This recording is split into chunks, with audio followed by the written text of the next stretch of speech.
Hello and good afternoon. I'm Tara Fitzpatrick, Senior Editor of Food Management. Thank you for joining us in our series of webinars where we've gathered industry leaders together to discuss new leadership strategies amid the severe disruption from the COVID-19 pandemic. Our worlds have changed and new business models and new management approaches are required. Our goal today is to have a robust conversation to share best practices, solutions, and hopefully inspire some new thinking so that all on-site operators can adapt and prosper in these weeks and months ahead with just an ever-shifting landscape. So today we're going to focus on college and university food service, where dining services have pivoted to accommodate those still on campus, and now they're looking ahead to next semester, looking at different scenarios and surely more pivots to come. And this is in terms of everything, back of the house, front of the house, menu development, and more. So we're planning to delve into this with our two panelists from Stanford and Penn State. Before we start our panel discussion, I want to introduce this session's sponsor, Simplot. Joining us today from Simplot is Michelle Admonson, and she's Senior Marketing Manager of National Accounts for Simplot. So take it away, Michelle. Thank you so much, Tara. I just wanted to thank the entire audience for joining the webinar today. We really appreciate your time and attention and are looking forward to what we uncover in the next hour together. I'd like to take a really quick minute to start with sharing with all of you a bit of where we stand here at the JR Simplot Company as to how we navigate this crazy world that is 2020. From the onset of this new normal, we have been committed to safety. Our number one initiative has not just been food safety, that's kind of our day-to-day, that's the world we live in, but also worker and employee safety. It's been of the utmost importance to us to put that aspect first to ensure that we stay safe and operating so that we can be here for you with the high-quality products that you need when you're ready for them. We're really proud of the role that we play in helping to feed the world, and we are taking every precaution to ensure that we are able to do just that. That said, we also really strongly feel that the sharing of information and ideas is one of the best offerings that we can deliver in this current situation. And we are thrilled that we can help support bringing together this group of experts today to share their knowledge. So with that, I'll hand it over to Tara and the team to jump into today's topic. Thanks, Michelle, and thanks again to Simplot for sponsoring today's panel of college and university dining professionals. Today on the panel, we have Khalil Wells. He's Assistant Director of COVID Recovery and Special Projects for Stanford Dining. And we have Jamie Robinson. She's Senior Assistant Director of Residential Dining for Penn State University. Welcome to both of you, and thanks for being on the webinar. Yeah, thank you for having us.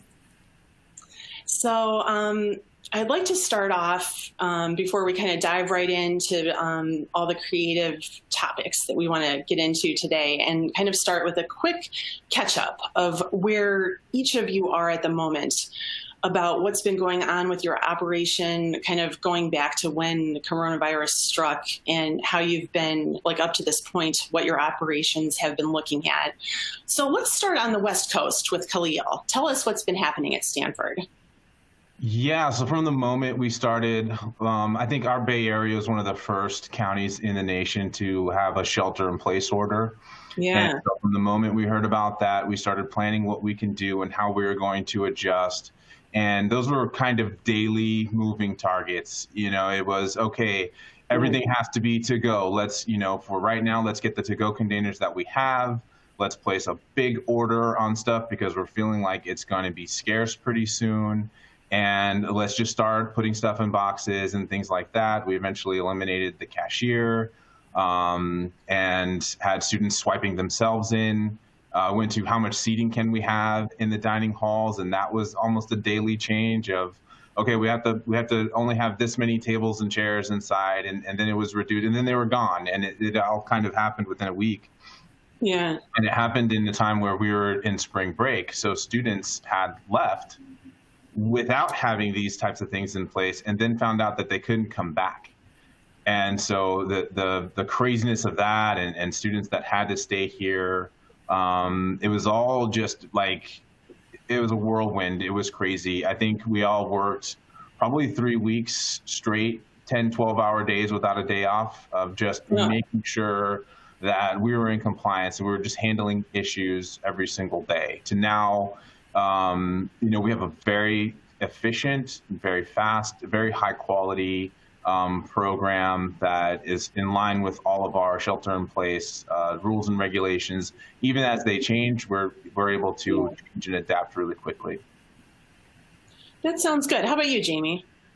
Yeah, so much like Khalil, we were on spring break when everything really kind of got crazy and everything shut down. So our students didn't return either.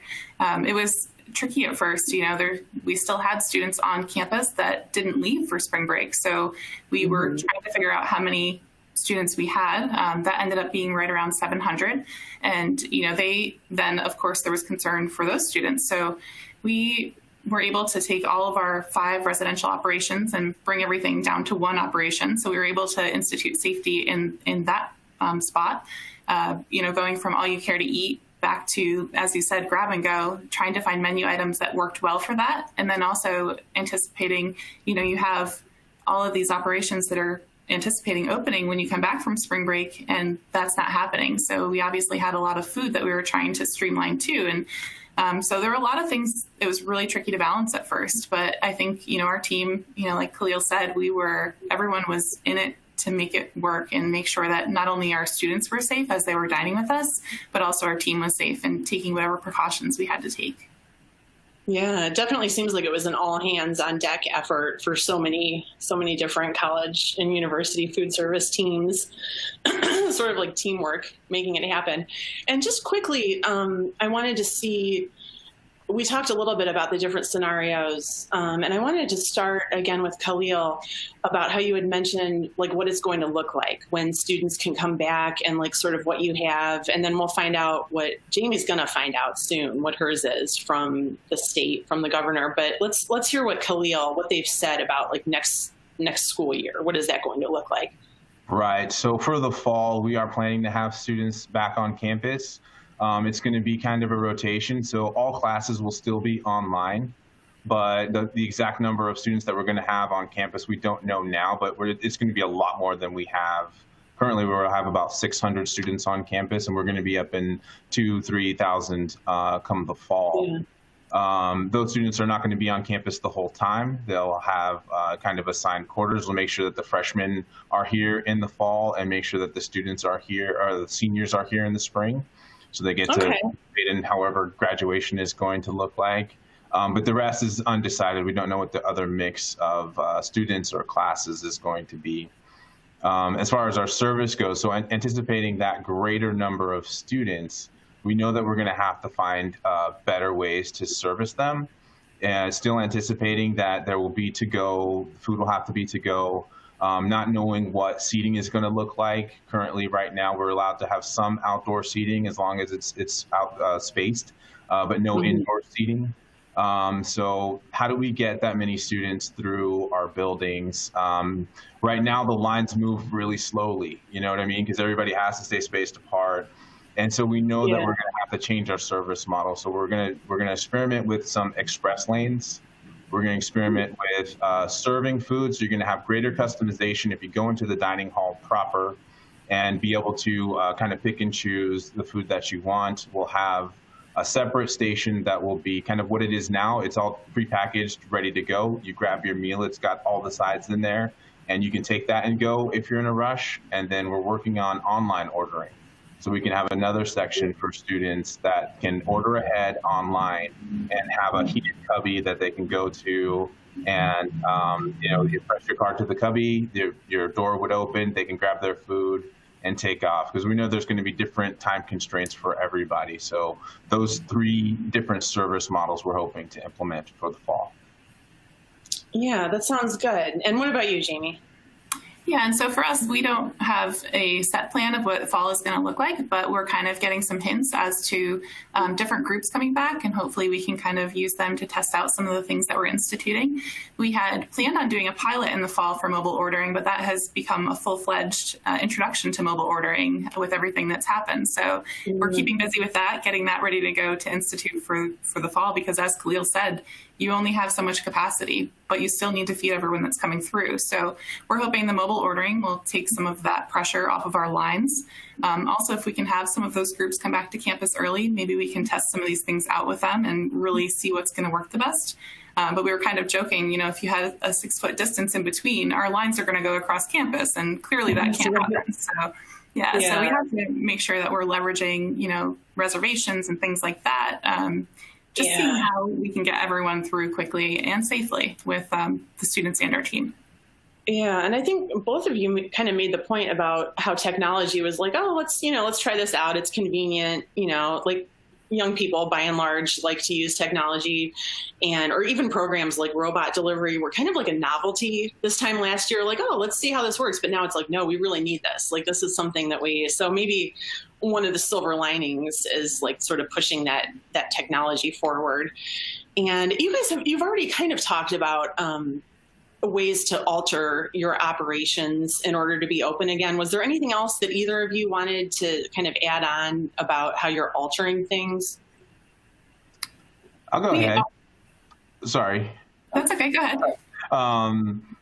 I think the most interesting things that we're altering are the things that are probably going to remain even after we're out of this. So we have portable hand washing stations stationed at our cashier station now. And those are going to remain. And actually, we're working this. Like not just hand sanitizer, but actual like wash your hands. Washing, yeah, soap, water, paper towels. Those are going to become permanent. We're going to have those. We're working on projects over the summer for every single dining hall to get hand washing stations at the beginning of the dining hall, and kind of just introduce this culture that's what you do before you go into a dining hall, before you go eat. It's just a process. You wash your hands. You come inside. I think some of the changes for us, our dining halls were kind of designed just in this wide open place. You've got 8 different ways to get into the dining hall. There's zero control over like coming back and into the food service area from the seating area. It's always been kind of an honor system. It's just you can just walk past and pretend that you've swiped already and things like that. And so we're going to start to see that we're going to have to limit the entrance and the exit areas. Right now, everybody's set up for one entrance, one exit. And I think those types of things are going to stay the same, that there's going to be a flow through the dining hall. So those types of things, probably seating arrangements and stuff like that, things that we're going to have to do with the outdoor seating are probably going to become sort of permanent installations. Yeah. Yeah, similarly, we're looking at our entrance points, exit points. They would be dedicated to one or the other, so you don't have the cross traffic. Looking at things like touchless sinks, so in our kitchen areas, things like that, that are common in other areas, but we hadn't had instituted. So bringing those things in, and then really leveraging the technology. So for mobile ordering, how many people have their mobile phone? Can we use that technology to eliminate the touch points on kiosks and things like that? Yeah, that's another thing that I'm wondering about is like all the touch screens, because that's like super high touch. And it's like, oh my gosh, because that was sort of like to save some labor and say, well, we don't have to have a cashier here. But now it's like, well, hey, we need to have somebody here wiping it down after every person uses it. So that'll be interesting to see how that kind of like high touch technology. And then also, as you mentioned, Khalil, the setups of college dining halls, like kind of up to this point, have been getting more and more like food halls, very wide open. So that's another thing. But I wanted to make sure we talked a little bit more about the grab and go. So sort of like up to this point, what have been some grab and go items that have done really well for you guys? And let's start with Jamie. Sure. So as you can imagine, the things like flatbread pizzas, a lot of the pastas pack well and then they reheat well. So they're always the most popular with our students anyway. So a lot of our popular pasta items like cheesesteak pasta, buffalo chicken, mac and cheese, those kinds of things. And then we found that pasta there. That sounds good. I love they're really good. I love to have buffalo. Kind of salads in a cup, fruit cups in a cup. And then our bakery has been awesome. So we have a bakery on site and they're really looking into being able to package everything for us individually. So they've been really good with, the brownies, the brookies, the cookies, but they're looking to expand that further to our full menu. So one of the things that's been the greatest for us is just so much support from all of our campus partners, and everyone's really in it just to make sure that everybody stays safe. So That sounds good. How about you, Khalil? Yeah, for us, we really took a lot of time to make sure that the quality of the food that we're serving is really, really high and stepping up actually what we're serving. So we're serving a lot more steak, a lot more seafood. You see salmon, we're doing paella, things that are, you're just like, oh, wow, that sounds amazing. And it's in a to-go box and it looks great. We do little presentation plates on your way in, so you can see exactly what we have I see what it is. Okay. nicely off to the side, and so you can kind of make your decision and eat with your eyes like they used to, instead of trying to gaze through a clear lid of a plastic container. Right. We've got the setup for them right there. Another thing that's been really popular is like the prepackaged yogurts and little things like snack bars and things, because a lot of times the students, they don't really want to come into the dining hall 3 times a day. They want to come in and grab something and maybe at breakfast grab something for lunch, maybe at lunch grab something for dinner. And so they'll take multiple entrees and they'll take a lot of these snacks and like prepackaged cereals to get them through the rest of the day. And we support that 100% because we want them to feel safe. And if that's part of making them feel safe, then we'll provide that. So we have the nice little, the Haagen-Dazs ice cream bars and things like that they can take and go and keep and eat and snack throughout the day, and still have something that looks awesome and tastes awesome. Yeah, I mean, I've seen on Stanford Dining's Instagram, like a lot throughout this whole thing, I've been like, wow, really. And I think I did see the paella, and I was like, that's great. So that's really cool. And have your kitchen folks been using this time as a little bit of like reinvention, would you say?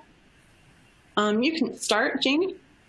Sure. Yeah. So summer is always our big planning time for our managing chefs and our chef team. So they have been in there every week. They have different menu items that they're going through, and really just looking at what we can still do well. As Khalil mentioned, it kind of changed a little bit for us because we were moving so quickly that, you have the menus that are generally online, and we even had to pull those. So having that display item as people are coming in was really important through that time.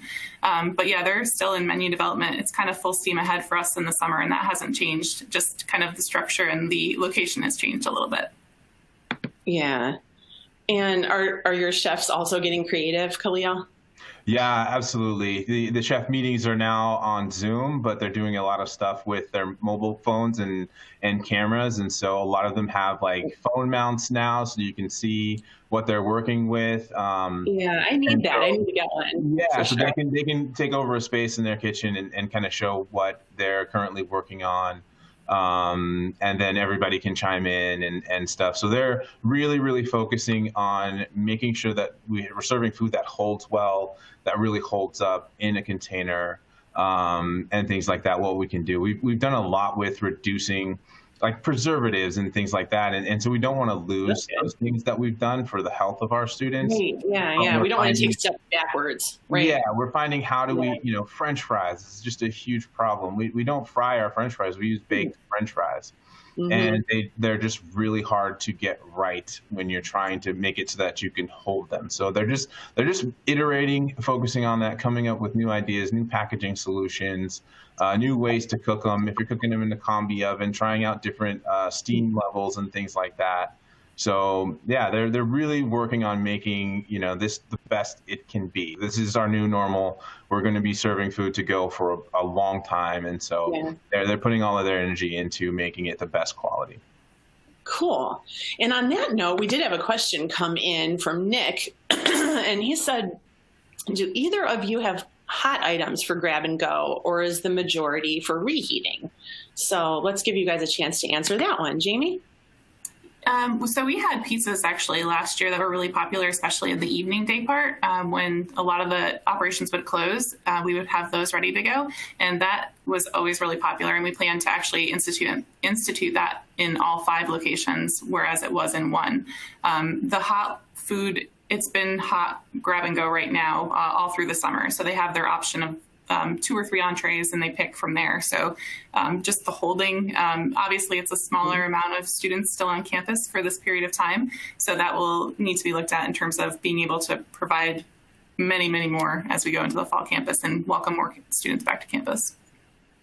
Okay. And Khalil, you've done some hot stuff to go, right? Yeah, same for us. The hot food has been hot. We haven't been serving anything cold with the intention that you would reheat it on your own, unless it was like a Ramadan meal or something like that when we were during Ramadan. But for the most part, hot meals have been hot, and it's been not about purposefully making it to reheat, but making sure that it does reheat if necessary and it reheats well. So that's been part of our recipe testing and things like that. But yeah, we have choices of entrees, a couple choices for vegetarian, allergen-friendly entrees, and then a couple of protein options.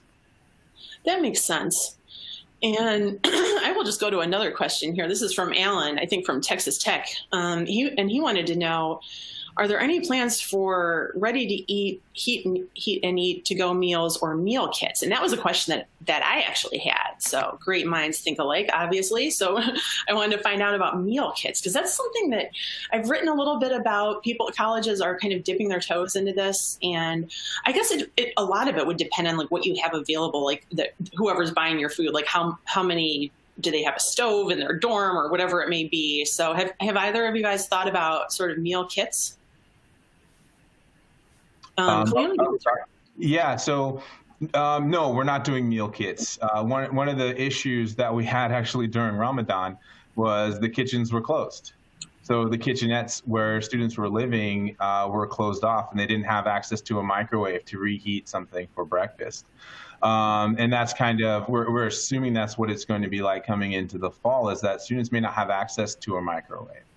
Or their kitchen or things like that. Most of our undergraduate places, the undergraduate rooms don't have any sort of kitchen or stove. It's kind of a group. No, not really, because they don't want people doing that. Because even when I was in college, they were like, you may not have a hot plate. And I had something that, it was like a sandwich maker. It wasn't a George Foreman, but it looked like one. But you could make like grilled cheese that was kind of sealed up. And I made some delicious grilled cheeses with those. But yeah, like for the most part, they don't have that availability. So is that pretty much the same on your campus, Jamie? We actually had talked about it as one of the maintaining capacity by having kind of, you get one now that's hot and you take one that you can reheat later. So that is something that we've talked about. It would definitely depend on the item. Some would obviously reheat better than others. But as Khalil mentioned, our common kitchens that are in our dorms, they're beautiful spaces, but it seems like they might be off limits for the fall. So it would have to be something that would be microwavable. And at that point, you really just kind of have to weigh the options. But we did talk about meal kits. You could easily do like a taco kit where they have everything they need, just reheat the protein and then have, in portion cups, all of the little, condiments that they might want on there. So there are some really fun options out there. And I think that's something that creativity has come from this, is just looking at not only college and university, but what other restaurants are doing and just across the board, trying to see, and people love them because there's kind of that interactivity and they really get into it. So we're really talking about that as maybe like a community builder type thing. And we think we're some fun with it. Yeah. To get sort of like a family meal together. And of course, once we're able to maybe have more, gatherings and stuff like that too. But I think meal kits are something that we definitely should keep an eye on and think about as in the college world. I think that's going to be, and somebody said that it's sort of like the IKEA effect, where it's like you didn't like build the stressor, but like you were given the components and you put it together yourself. So it's almost like a sense of accomplishment, which is awesome too. Let's see. What do we want to add on that is we've been using our Instagram account to have our chefs do like instructional videos on how to prepare certain items. And so that's more for like our graduate community and the students that are at home, but still want to stay connected with Stanford. So we've been doing that and featuring some dishes. And then what we'll do is we'll serve that dish in the dining hall the next day. So you maybe have seen it and some of your friends were making it, and then you can actually try it in the dining hall if you didn't have an opportunity to make it somewhere. So still trying to provide that kind of connection, like, hey, we ate the same thing. What did you think of it? Here's how mine turned out, things like that. Yeah, I love the idea of college chefs reaching out to students and like getting things started, because I didn't know how to cook when I was in college. I need to stop reminiscing about my college days at Kent State. But I learned to cook like from Alton Brown, and it was like most of my friends had graduated. I had this like one semester where it was kind of just me, and had nothing to do, and I did Alton Brown's mac and cheese recipe, and like to this day, it's one of my signature recipes. So I'm going to have mac and cheese now too after this conversation, I think. And staying in the food trend range of things, because that really is kind of my expertise.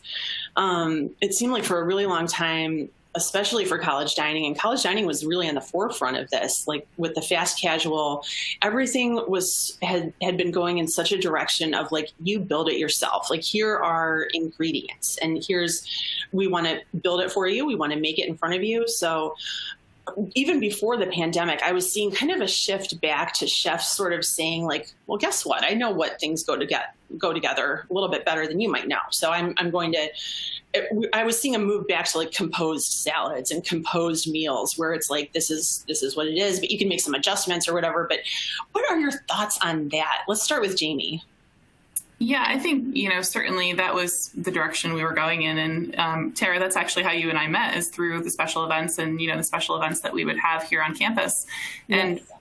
We have all of these great special events planned for fall that might have to take a pause, but we're trying to look at them and see, are they things that we can still put in? And maybe it's a grab and go dish in some cases, or maybe, like we were just talking about, it's a kit that they pre-order and pick up, and then you have a Zoom call where everybody kind of still puts it together at the same time. So one of the things that we really heard from our students is that they're unsure of what the community feel is going to be when they come back on campus. So that's really where we're trying to think outside the box and keep that community feel for them, because we know it's going to be way different. We're not going back to normal, but how do we still keep that for them? So we're taking some of the things, like we had MTO donuts planned for fall, and I'm sure you've seen at other places they've done MTO donut kits where you go and you have the icings and you have the sprinkles or the toppings. So why couldn't we do that? Have them pre-order, come pick up, and then log into the Zoom at 7:00 and still make them with everyone else. So really just trying to have some fun with it. We know we can't do it right away. We really just have to do the basics right away, but there's no reason why a couple months in, we won't be able to put that back in. Yeah. Pardon me. That makes a lot of sense. And what are you thinking about that, Khalil? Yeah, it was really jarring. It was a very quick transition, and we were headed that way too, with more customization options, more action stations where you get to interact with a chef cooking for you right there, feeding ingredients and putting stuff together. So yeah, that was a big kind of screech the brakes type of moment. And in this, in this moment, our salad bar has been the thing that suffers the most, because we've built these big, expansive, I know. Yeah. constricted salad bars that are out there. It's not possible to serve from it because you're supposed to interact with it from all sides.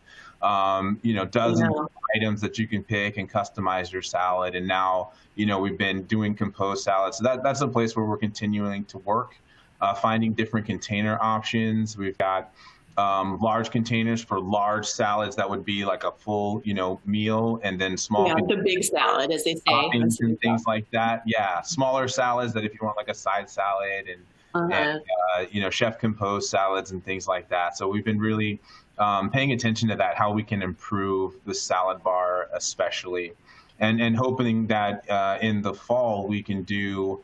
Most of our kitchens are set up with service lines. So with the plexiglass separators between the staff, we still would be able to allow students to customize their meals and package it up for them in a to-go box. And that's where we'd like the service to move towards. Yeah, I think so. I think that could work. And we had a question that came in kind of related to that. And this is something that I'm worried about too, which is like the packaging, because we had been doing so well with getting into sustainability and like reusable straws, but now it's like, are you crazy? Like a reusable straw? I think not. So it's like, how did you find the good, or did you find good packaging that you can feel good about reasonably from a sustainability standpoint? You can start, Jamie. Sure. So, we're afraid of losing momentum. We had a green to go program, a reusable mug program, reusable bags, and we were gaining momentum on all of these things. And, with the student support. So how do you stop that right away with, what's going on. So really, and there's also, there could be supply issues with the containers and things that we're using. So right now we're relying on our purchasing department to keep us supplied with everything that we need in terms of they're not reusable, but it's what we have to do right now. And we're hoping that we can be transparent with our students and kind of have a little fun with it and just say, yeah, we know, like, we want to get back to that too. As soon as we can. Here's what we're doing in the meantime. Here's how you can help us. That might be, them still bringing some reusables to campus that they can use in their dorm room. But we think if we're transparent with it, that we hopefully won't lose any momentum and we'll be able to jump right back into it once we're able to. That sounds right. What about you, Khalil?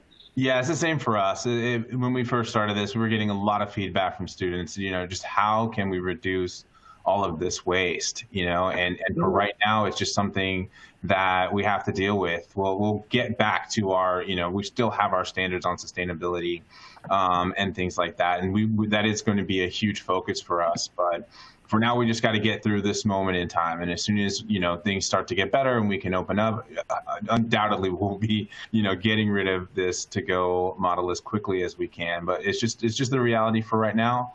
We'll get through it together, let us know other things that we can work on with you. We have noticed that a lot less food is being wasted. So that's been a good outcome. That people aren't, because we're kind of portioning out the sizes. And so people aren't taking a whole extra, entree pack just because they wanted extra green beans or something like that. So we're seeing that what they take, they're actually eating, and there's not a lot of residual food waste. So that's been one positive from it. Yeah, and going back a little bit to the salad bar situation, because that is something that really is like a positive way to get people to eat vegetables, and you can customize, you can drown it in ranch, as I do, and put all your stuff in there. So there's good news next, or maybe later this week, I have an interview with somebody in the healthcare field, and they have created something, I think they're calling it like sorta salad bar. So it's kind of like a hybrid, and I'm looking forward to learning exactly what that is, where it's maybe choosing it yourself, but having somebody else actually. So there will be changes, and that basically is the whole point of what we're talking about. So I got another question about ghost kitchens. So is that, let me see what the actual question was. Ghost kitchens. This question has ghosted me. I lost it again. But yeah, basically just like if either of you are considering using like a kitchen that maybe you're not using, or turning it into a ghost kitchen. Is that something that you guys are looking at? Either one of you? I think we already have something along those lines of a setup. I mean, it's not like for our catering and stuff, they're doing food deliveries across campus right now to graduate students and to faculty and any staff that live on campus. So their operation is not a front-facing operation. They don't have a cafe. They just have a kitchen. So that's kind of how our catering department is working right now. I guess it could be technically a ghost kitchen. It doesn't have a retail walk-up, but you can order online and get food delivered from that standpoint. And I think from the catering standpoint, I think they are working on a meal kit, but that would be catering, and it'd be focused on kind of grad students and faculty staff, not our undergrad students. And the same for us, it's not a ghost kitchen that's out of the building per se, but a lot of our all you care to eat or retail stations are on the second floor of our commons buildings. And the places that we'll have open later on in the evening will be on the bottom floor. So being able to make everything on the top floor and then bring it down to the downstairs, and then still have a pickup location and have it, signed correctly so that people know where to pick up when you don't actually see a kitchen there, but your food shows up there. So yeah, that's something we're definitely thinking about. I think that makes sense. And especially tying the catering into it. That's, I think for everybody, that's going to be a good idea too. And I have kind of a fun question to break things up. This is from Cynthia at UMass. She asks, because so much of the socialization of dining is going to be absent with grab and go, has anyone come up with fun ideas to create an environment that helps replace the missing fun factor of going for meals? And we touched on that a little bit with like having like the Zoom cooking togetherness thing, or is there anything else that either of you guys have kind of thought of or come across, like to sort of bring people together? Yeah, our team actually wrote little notes on all of the to-go packaging throughout, the remote learning period in the spring and then in the summer. Really was very encouraging for the students because, most of the students wanted to get home. There was no way. So just having a little fun with that. And then obviously there were some learning curves along the way, and our students were very patient with us as we worked through them. So they actually had a student appreciation day, which was kind of cool, just putting in the little prizes and thanking them and making sure that, we know that they know that we appreciate all of their patience with us as we're working through it. So I thought those two things were pretty fun. That is, it's the little things sometimes make such a difference in somebody's days. I think that's absolutely such a good thing to do. And what do you think, Khalil? Yeah, so the way our dining halls are kind of laid out now, we have a food safety and sanitation ambassador that kind of manages the front of the line. So make sure that people, wash their hands and answers any questions for them and things like that. And that person has become our greeter, basically our cashier. They're not near the cashier station. They're kind of standing apart, but they're the ones that are doing the interaction with the students now and having some fun and talking with them and make sure that we interact with them. Because we were seeing cases of people feeling incredibly isolated. You could be the only person on the floor in your hall. You know what I mean? Right, that would be so weird. Yeah. So reaching out and making sure that we talk to them, asking about what their favorites, anything that they want to see. The chefs and the managers are now more than ever before out in the servery and talking to people. So all of we have stanchions set up. So students are walking kind of along the outside and going in and out, and then the managers will be on the inside talking about things that they've made, any specials that they've run. You got to make sure you try this, getting to know people, through their face mask and recognizing eyes and things like that to have conversations with people. Yeah. So yeah, it's a replacement. I know working with our live-in faculty, we call them resident fellows, what they're doing to increase the interaction with their students. And sometimes it does involve food. They'll get their food at the same time and they'll have a Zoom conversation while everybody eats. And they'll do things like that. So that everybody is working on that, because this has been, you go from the main hotspot of interaction and community building to this kind of bleak, empty, quiet space where there's no conversations happening. There's no livelihood. So we have to try and, create that community still as best we can. Absolutely.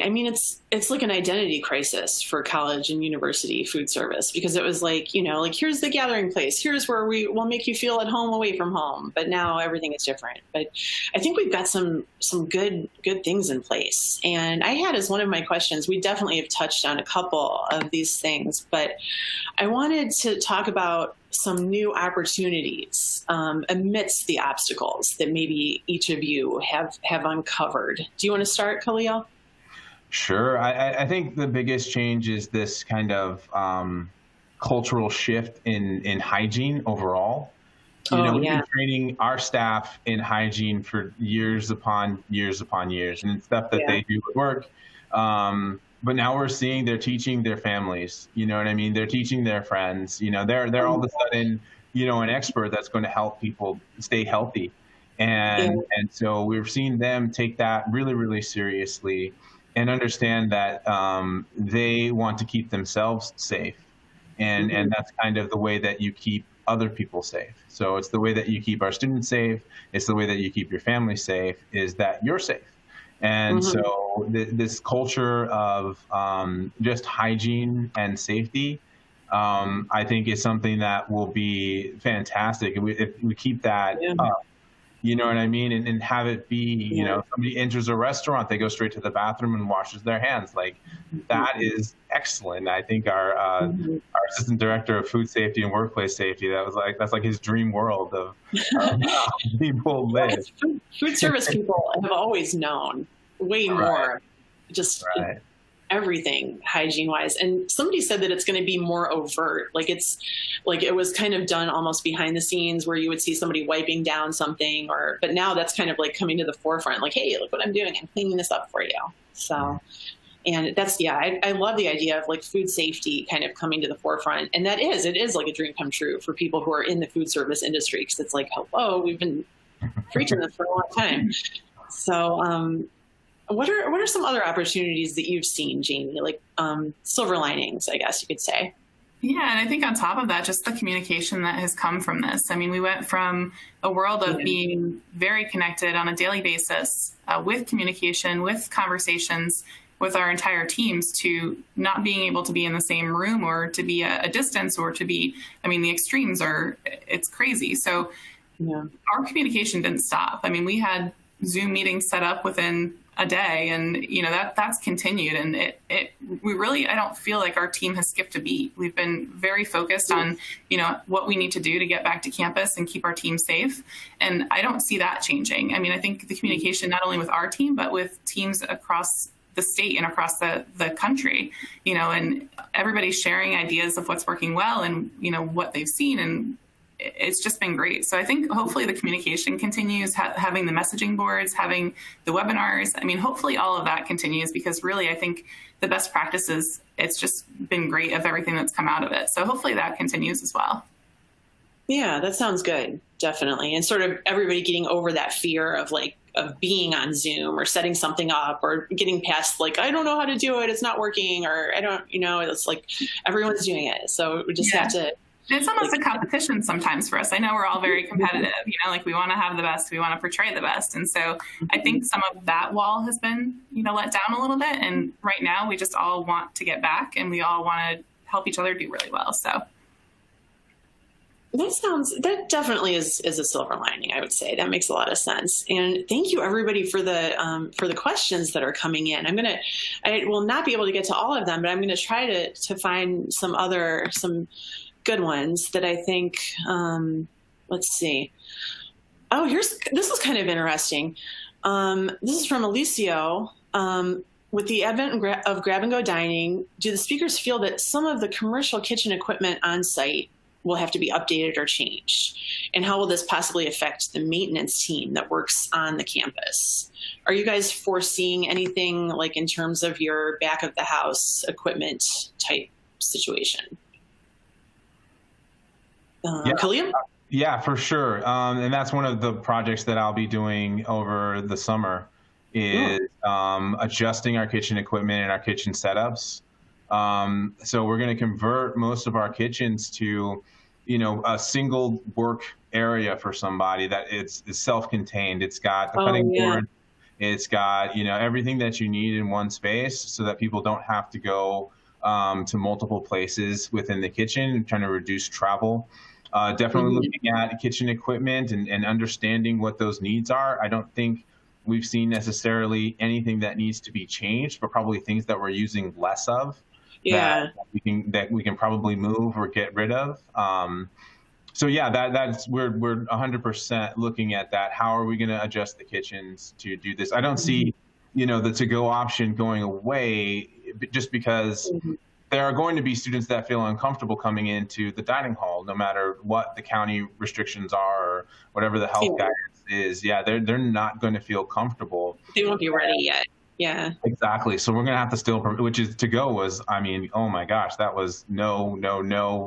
You're sneaking Tupperware into our dining hall in a backpack, and we were so against the whole to go option. And now we're kind of embracing it and designing our kitchens to support it. So yes, we're looking at the different types of kitchen equipment and how to rearrange our kitchens. We've got some small kitchens, and everything's kind of jam-packed, and things have been placed tight quarters.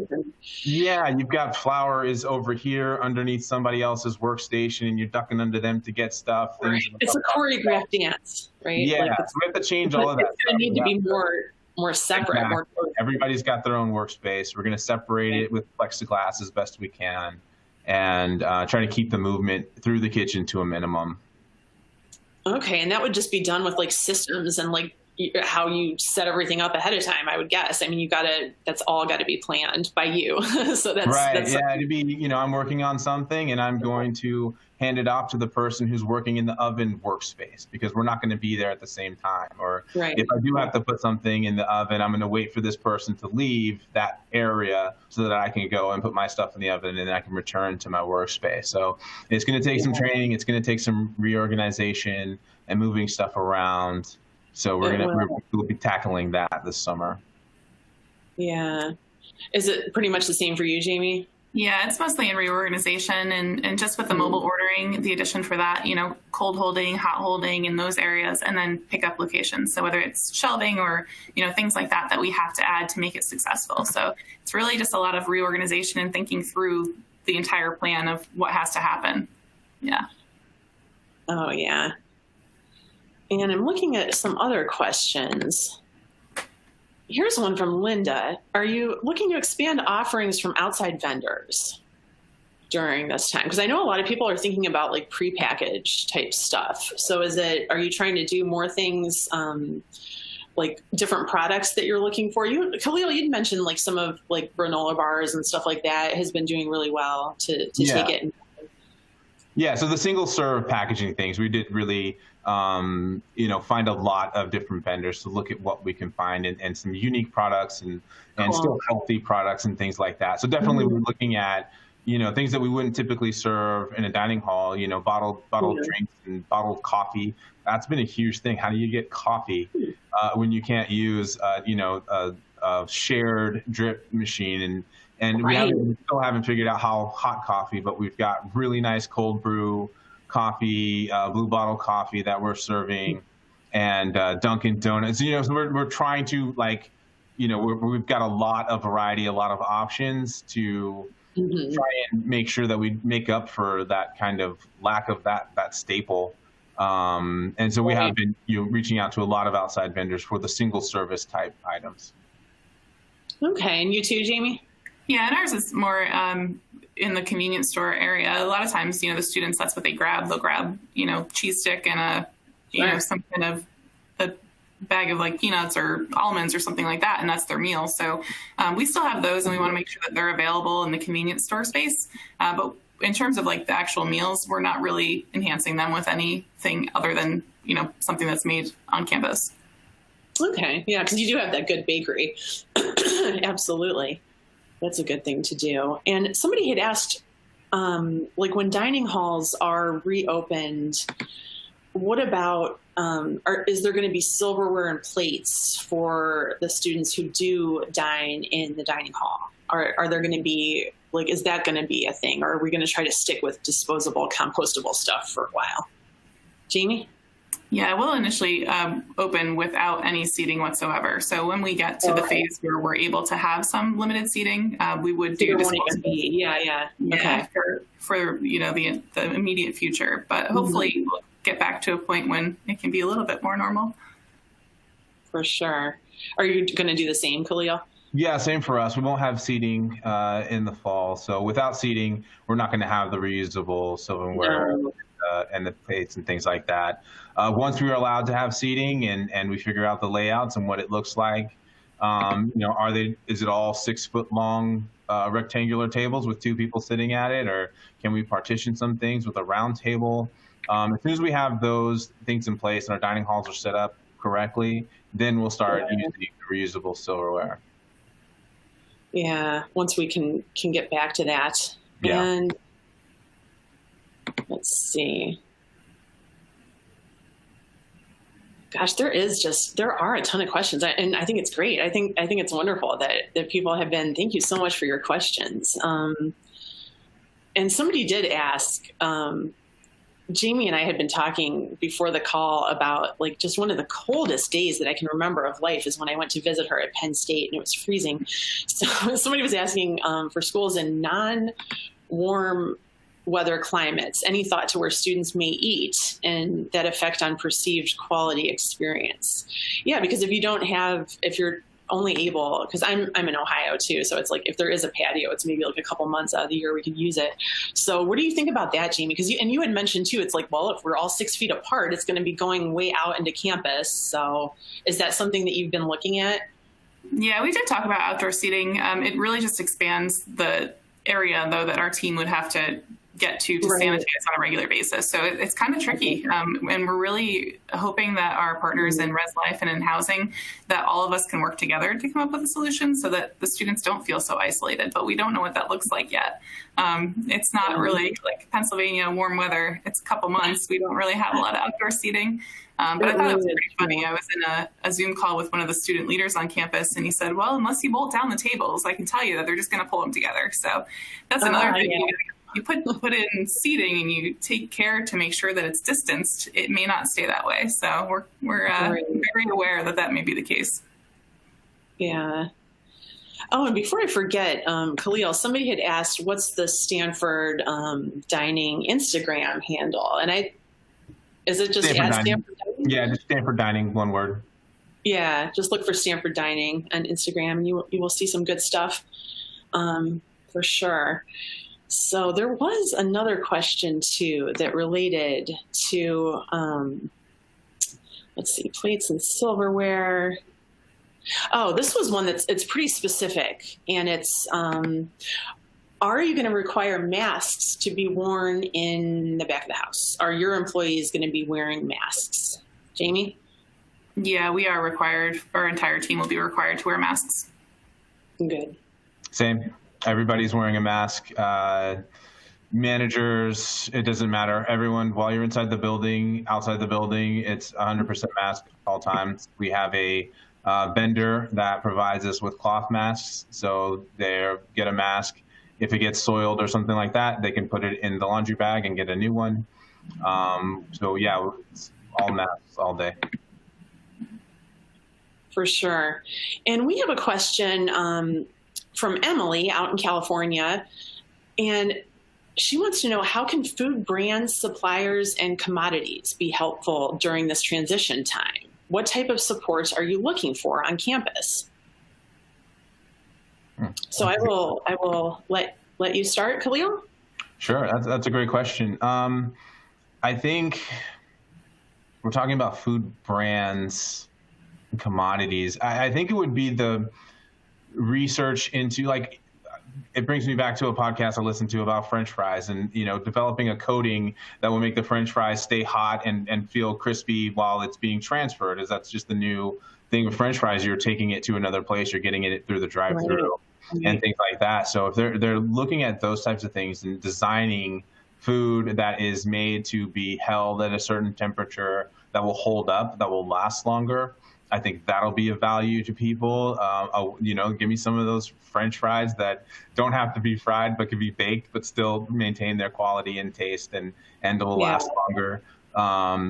Those types of ideas of providing, this quality food that's going to be quality when the students inevitably take it to their room and eat it. That would be extremely helpful. Yeah. What do you think? On that same point, our students get very used to the products that we bring in. So just being very open with us about like product availability, and if you see any issues in us getting things, so that we can stock up and make sure that we can still provide that quality for our students. Mm-hmm. And somebody had mentioned air fryers. Is that an option at all? I know, like, for home cooks, that's kind of like gotten some traction. I don't have one. I don't know how. I'm not sure how they work. Could an air fryer do better than maybe baking the fries? That's a great question. I haven't seen a commercial air fryer before. No. I'd be interested in checking it out.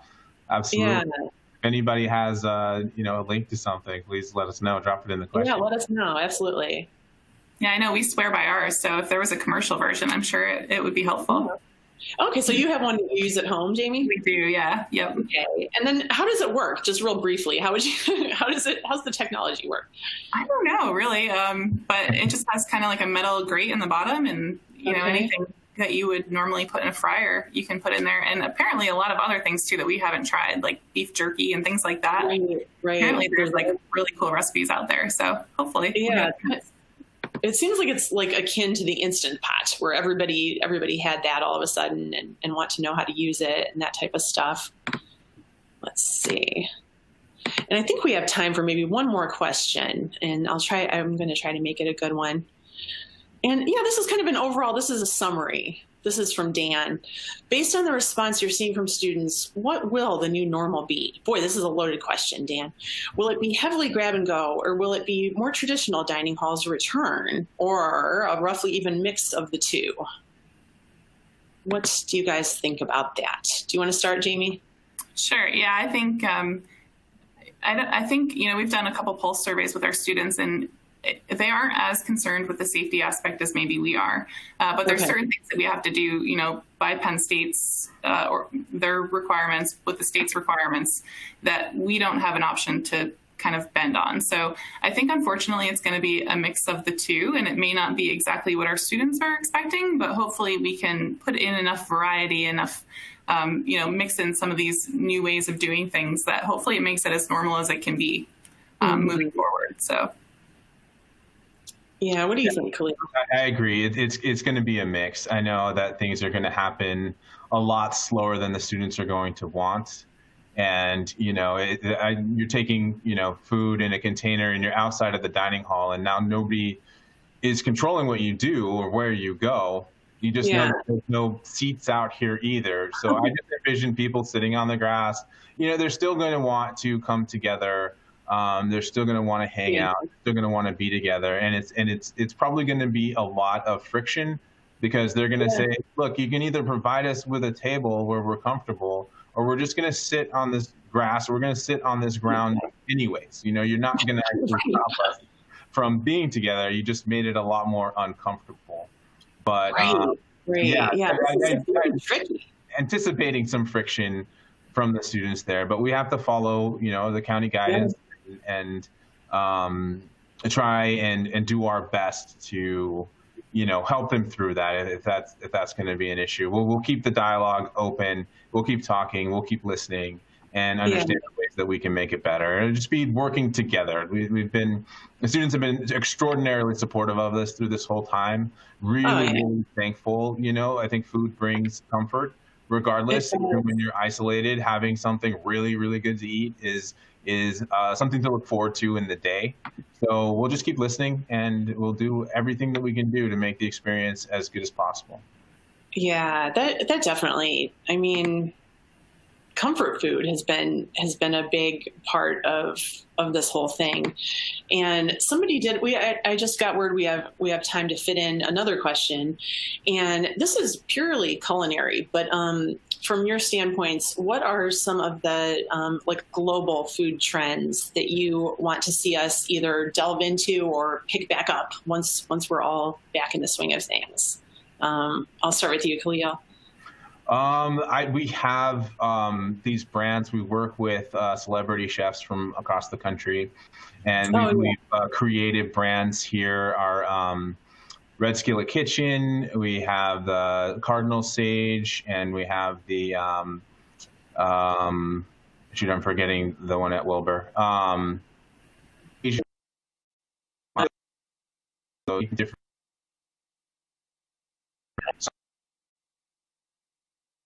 So